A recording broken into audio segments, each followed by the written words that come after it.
এই যে তুই যে এই যে এইগুলো বিক্রি করছিস, তুই পড়াশোনা করিস কখন? সত্যিটা বলবি কখন পড়তে বসিস? হ্যাঁ, আর আর আর পাস না? তাই এগুলো বিক্রি করতে কে পাঠিয়েছে? নিজে থেকে এসছিস? কি করিস এগুলো বিক্রি করে? ওইগুলো বিক্রি করে মাইনা পাস, সেটা দিয়ে পড়াশোনা করিস? বা গুড বয়। তাহলে ওখান থেকে একটা দেখো যে তোমার যেটা ভালো লাগে। এগুলো বিক্রি করে মাইনা পাস?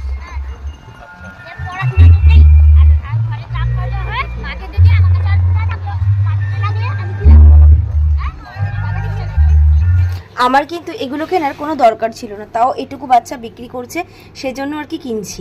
কিছু কিছু সময় এরকম আমাদের দরকার ছাড়াও কোনো কোনো জিনিস আমাদের কেনা উচিত, তাতে এরকম মানুষদের কিছুটা হলেও হয়তো উপকারে আসবে। করবি টাকাটা নিয়ে এখন কি করবি? মাকে দিবি। সময় পেলে পড়তে বসবি, ঠিক আছে?